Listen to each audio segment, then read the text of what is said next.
Bienvenidos a Comentarios Contables, un espacio del Colegio de Contadores Públicos de México.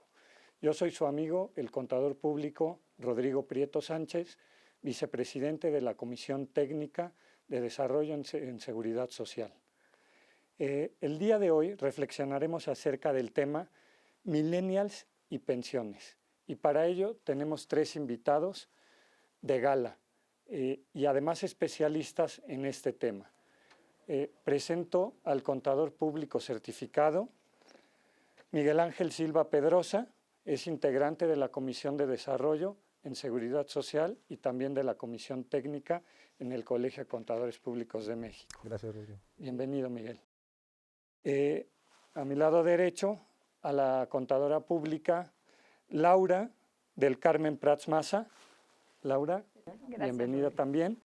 Y también a mi lado derecho, a la licenciada en Administración, Teresita Angulo Vibriesca. Gracias por la invitación. Gracias por estar aquí. Es un tema que debemos reflexionar, ya que estamos viviendo una etapa diferente en este momento en el mundo y encontramos 4 generaciones diferentes conviviendo en el mismo tiempo. La que hoy nos ocupa es la de los millennials. Los millennials son todos aquellos que hayan nacido después de 1984 y básicamente engloba mucho con este tema de pensiones y ahorita vamos a analizar 4 preguntas en particular para que ustedes puedan tener una recomendación amplia de cómo pensionarse y cómo ver el futuro para efectos financieros. Pasaremos con la primera pregunta del día. La primera es el panorama general del estado actual del sistema de pensiones en México. ¿Nos pudieras ayudar, Miguel, a contestar esto, a ampliar la información? Con gusto, Rodrigo. En relación con el planteamiento que señalas, que es del panorama general del sistema de pensiones en México, es un tema por demás neurálgico y que desde mi punto de vista, en cuando menos las 3 administraciones de gobierno recientes, por alguna u otra razón, lo han pospuesto. Si bien es cierto, hay varios asuntos importantes en la agenda nacional, este es uno de los que deberían estar en el foco principal. Recordemos que una reforma integral a la ley del Seguro Social y en concreto al tema de pensiones se dio hace 21 años, que fue justo cuando se dio el parteaguas en el sistema de pensiones que conocemos actualmente y surgieron las 2 modalidades. Una de ellas que conocemos como Ley 73 y la otra que justo les aplica a la generación que comentaba Rodrigo, que es la de los millennials, es el sistema de pensiones que conocemos como Ley 97 o el de las Afores. Como una de las características principales o lo que quisiera comentar en mi intervención es la parte de la tasa de retorno o la tasa de reemplazo, que es uno de los elementos o factores que juegan tanto en uno como en otro sistema de pensiones. Y la tasa de reemplazo no es otro más que el ingreso que van a recibir las personas ya como pensionados, en comparación con el ingreso que tenían como trabajadores en activo. Aquellas personas que lleguen a optar por pensionarse con la ley modalidad 73, desafortunadamente van a tener una caída en su ingreso de más del 50%. En el país hablamos que esa tasa de retorno es en promedio de un 30%, de tal suerte que la previsión y el ver hacia el futuro de cómo mejorar la pensión es un tema por demás relevante, y en el caso de los millennials, bueno, pues ni se diga, porque la base o la columna vertebral para acceder a una pensión es esencialmente el ahorro. Estos serían así los elementos generales del estado que guarda el sistema de pensiones actualmente en el país. Muy bien, Miguel. Entendiendo entonces hay 2 formas de pensionarse, la ley del 73 y la del 97. Laura, me gustaría que nos ayudaras a explicarnos cuáles son las características de cada una de ellas y para que nuestros seguidores puedan estar muy pendientes de qué es lo que deben de hacer y sobre todo en este caso los millennials. Bueno, básicamente la principal diferencia entre la ley de 1970 y de 1997 es que en la ley 73 quien nos pensiona es el gobierno federal, ¿sí? El IMSS. Ellos son los que nos van a pagar a nosotros el dinero, nuestra pensión. En el caso del 97, no, es a través de una Afore. En el caso de 73, con un mínimo de 500 semanas, tenemos acceso a una pensión. En el caso de 1997, no, necesitamos haber cumplido 1.250 semanas.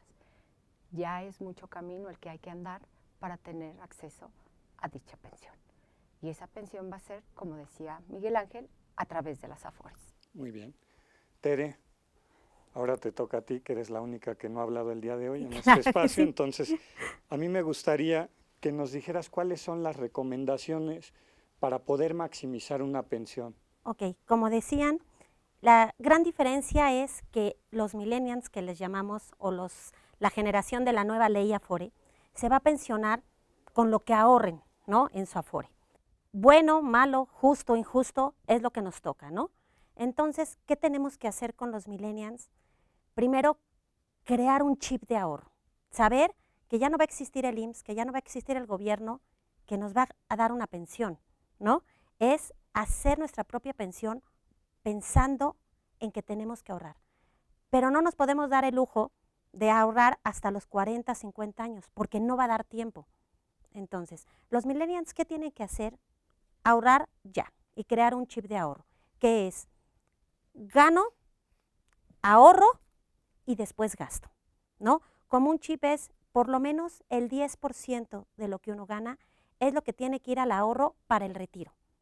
Esta es una cultura que ya está en Latinoamérica, ¿no? Ya está en Colombia, en Chile, en todo, y es lo que va a salvar a los millennials de que tengan una pensión pues considerable, ¿no? Una pensión buena.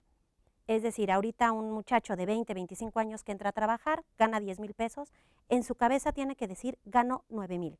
Y esos 1,000 empezarlos a ahorrar, ¿no? En planes complementarios, que ahorita voy a hacer un poco ese tema, ¿no? Pero en principio eso, que después tengo que ahorrar para un coche, para la casa, para mis hijos, eso es independiente. Tenemos que crear el chip de ahorro en los millennials de por lo menos el 10% vas a ahorrarlo para tu retiro desde tu primer salario en distintos planes.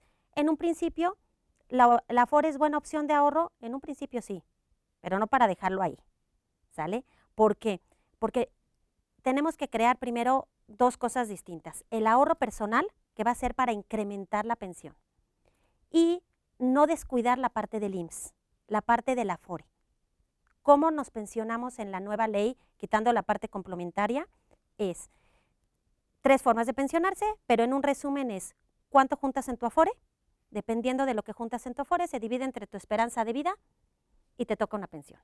En resumen, el 90% de la gente se va a ir con una pensión mínima garantizada, ¿no? Que son 3,000, 4,000 pesos, ¿sale? ¿Por qué mínima garantizada? Porque si tú tienes 100,000 pesos en tu Afore al final de tu vida, ella 500, yo 1,000,000 y él 1,500,000, los tres nos vamos a ir con la mínima garantizada, que es 3,000, 4,000 pesos. Muchos dicen, oye, es una porquería. No, no es una porquería. 3,000, 4,000 es más que cero. De ahí tenemos que empezar, ¿no? Y trae la parte de salud, que es muy importante y que a lo mejor muchos no ven, ¿no? La parte de salud es muy valiosa, súper valiosa, porque al final no sabemos cuánto tiempo vamos a pagar gastos médicos, ¿no? Entonces no la debemos descuidar. Y crear una base de donde tenemos que empezar. Ya tenemos los 3,000 pesos ganados. Cotices o no cotices con patrón los 25 años, las 1,250 semanas, tú lo puedes cotizar de forma voluntaria. Es más, ahorita el millennial que no me voy a independizar, ok, independízate, pero no pierdas de vista el estar cotizando siempre, de forma voluntaria. Paga tus seguros de pensión al IMSS que te van a costar 300 pesos al mes. Eso que va a lograr que sigas sumando semanas y que llegues a las 1,250 semanas. Y llegues a lo mínimo indispensable, que son 3,000, 4,000 pesos más salud, que no debemos de perder la vista de eso. Y en ese proceso, tengas patrón o no patrón, siempre cotizar. Por otro lado, hacer el complemento, como era lo que les decía. Siempre designar una parte de tu ingreso a crear, a sumar a esa base que son 3,000, 4,000 pesos, un ahorro. La recomendación es en renta vitalicia. Muchos de las personas, de los millennials, dicen, no, yo voy a comprar casas y las voy a rentar, ¿no? No, eso voy a hacer, sí, pero hoy por hoy que compren una casa, ¿no? Y que ya después de que compren su casa ya empiecen a ver otras casas. ¿Que es buena opción? Sí, pero tienen que pensar en diversificar, tener distintas canastas, no poner todo en la mente de voy a rentar casas y de eso voy a vivir, porque para rentar la casa tiene que haber inquilino. Después, pues darle una manita de gato, ¿no? Entonces, involucra muchas cosas que a lo mejor a los 80, 90 años ya no tienes ganas de ir a cobrarle al inquilino, ¿no? Entonces, es una opción y lo recalco mucho porque ahorita los millennials eso creen que van a hacer, ¿no? Entonces, sí es una opción, pero es una parte de la canasta. Otra parte de la canasta es muy importante darle seguimiento a la pensión de la Afore. Mucha o buena o mala es más que cero. Entonces, no perder de vista que eso es la base. Y una tercera opción, hacer planes de renta vitalicia, ¿no? Estrategias, donde tú vas a ahorrar por lo menos el 10% de tu ingreso y tenerlo en tu cabeza. Gano 10, ahorro 1,000 y me gasto lo demás, ¿no? Y nunca darle una prioridad, o sea, quitar eso para hacer otra cosa, eso ya es de cajón. Ya si voy a hacer nuevas cosas, que me voy a comprar un coche, pues del 90 que te sobra, ¿sale? Pero no dejar a un lado esa parte, porque hoy en día tenemos que pensar salir desde la universidad a pensar en el retiro, ¿no? Ahorita los millennials, yo pasé por eso hace unos años, nunca van a envejecer, ¿no? Nunca. Pero la realidad es que el tiempo pasa muy rápido. Y si ellos no empiezan a ver desde ahorita una cultura del ahorro, no les va a dar tiempo cuando ya vean más cerquita la parte del ahorro, ¿no? Y para fortuna o no fortuna, ya la esperanza de vida es muchísimo mayor. Antes la gente, en la ley anterior, por eso así estaba manejada la ley anterior, se moría a los 60, 67 años. Ya a los 50 años eran viejitos. Por eso la ley anterior estaba formulada de esa manera, ¿no? Ahorita la gente a los 60 años no es viejita, ¿no? Y para muchos mala suerte, para muchos no, vamos a vivir más de 90 años, ¿no? Entonces, qué mejor vivir esa tercera parte de tu vida bien, no vivirla esperando, no prendiendo la luz para ver cuándo te va a caer tu pensión de 3,000 pesos, ¿no? Sino ahorita crear algo para realmente la tercera parte de tu vida disfrutarla, pero disfrutarla bien, no malvivirla, disfrutarla bien. Y la única opción es, de veras, invertirle. Yo les digo mucho, sean egoístas con ustedes, sean egoístas con su retiro, ¿no? No piensen en un retiro un viejito, piensen en un retiro de una persona que va a disfrutar la tercera parte de su vida bien, viajando, comiendo bien, ¿no? No teniéndose que preocupar porque no tienen que comer. Entonces, en un resumen es, de verdad, los millennials, cámbiense el chip y empiecen a ahorrar. Fíjense qué interesante es este tema. Se dice que los millennials normalmente tienen todo de manera inmediata, son muy impacientes. Con todo lo que están platicando, pues me parecería que esta generación no está pensando en esta tercera parte de su vida, que qué bueno que hiciste el comentario y el énfasis de que ya a los 50 somos jóvenes. Claro. Pero bueno, al final tienen que, como dices, cambiarse el chip, ya que el tiempo se va muy rápido. Nosotros tenemos la gran fortuna que pudimos estar en la ley anterior, y para que se den una idea, tal vez una pensión de la ley anterior, cuando estamos topados, si pudiéramos estar topados, y nada más por citar un dato, pudiéramos conseguir una pensión pues por ahí de los 50,000 pesos.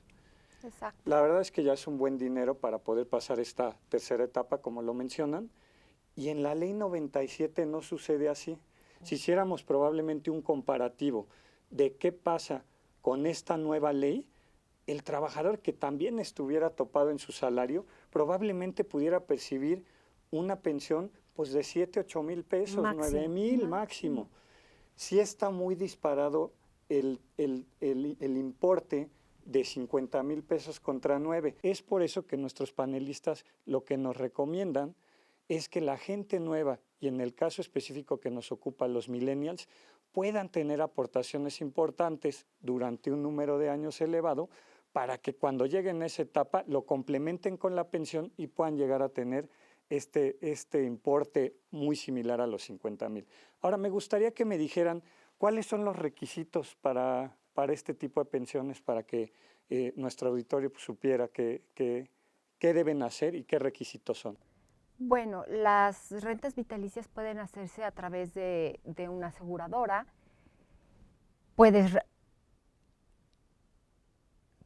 Puedes ahorrar durante 10 años, terminas tu ahorro allí, empiezas otra